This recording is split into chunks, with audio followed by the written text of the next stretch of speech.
गांव में उस वक्त सब लोग हैरान रह गए जब आकाश के पिता को पुलिस अपने साथ ले गई। इस कार्रवाई के पीछे सूरज था, जिसे पता चल चुका था कि ईसा और चुटकी के साथ बहुत बड़ा जुल्म हुआ है। गांव में एक धार्मिक रस्म का आयोजन हुआ था जहां औरतों को अपनी आस्था दिखाने के लिए तपते हुए कोयलों पर चलना पड़ता था। हर तरफ भक्ति का माहौल था, लेकिन आकाश के पिता के दिल में सिर्फ बदले की भावना थी।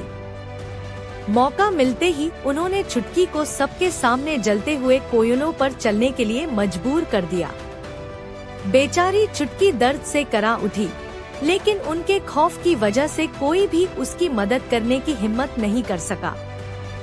जब ईसा ने चुटकी को संभालने की कोशिश की, तब आकाश के पिता और भी गुस्से में आ गए। उन्होंने ईसा को जोर से धक्का दे दिया, जिससे वह सीधा गर्म कोयलों की तरफ गिर पड़ी। उसके हाथ और पैर बुरी तरह जल गए और पूरे गांव में अफरातफरी मच गई। किसी गांव वाले ने तुरंत सूरज को इस घटना की खबर दे दी।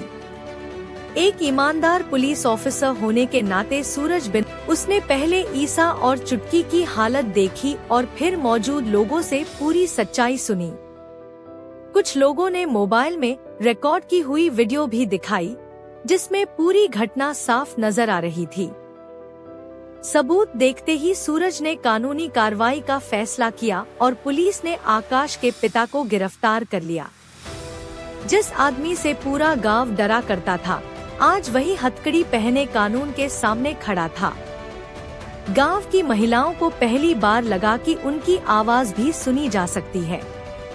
ईसा और चुटकी का इलाज शुरू हुआ और धीरे धीरे उनकी तबीयत संभलने लगी। ईसा के दिल में सूरज के लिए एक नई इज्जत पैदा हुई, क्योंकि उसने रिश्ते नहीं बल्कि इंसाफ को अपनी पहली जिम्मेदारी माना। लेकिन कहानी का असली मोड़ अभी बाकी था। जेल में बंद आकाश के पिता बदले की आग में जल रहे थे। उन्होंने आकाश के साथ मिलकर ईसा और चुटकी को नुकसान पहुंचाने की एक खतरनाक योजना बना डाली। एक दिन चुटकी बाजार से घर लौट रही थी कि अचानक एक काली गाड़ी उसके पास आकर रुक गई। कुछ चेहरा ढके हुए लोग उसे जबरदस्ती गाड़ी में बिठाकर ले गए और पल भर में गायब हो गए। जब चुटकी घर नहीं पहुंची तो पूरे परिवार में अफरातफरी मच गई। ईसा रोती हुई सिर्फ एक ही दुआ कर रही थी कि उसकी बहन सलामत लौट आए। जैसे ही सूरज को किडनैपिंग की खबर मिली, उसने पूरे इलाके में पुलिस को अलर्ट कर दिया।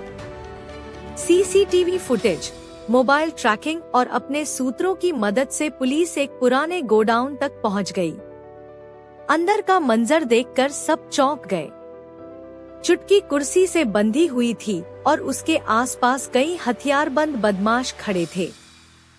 पुलिस के पहुंचते ही दोनों तरफ से जबरदस्त मुठभेड़ शुरू हो गई। सूरज ने बिना डरे सीधा चुटकी तक पहुंचकर उसकी रस्सी खोल दी और उसे सुरक्षित बाहर निकाल लिया। इसके बाद सभी अपराधियों को गिरफ्तार कर लिया गया। पूछताछ के दौरान सबसे बड़ा राज सामने आया।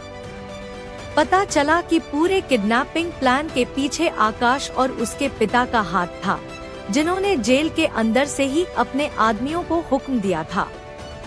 यह सच जानने के बाद सूरज समझ गया कि बात सिर्फ पुरानी दुश्मनी तक सीमित नहीं रही। अब कानून और अपराध के बीच एक नई जंग शुरू हो चुकी थी, जहां हर अगला कदम कहानी को और भी रोमांचक बनाने वाला था।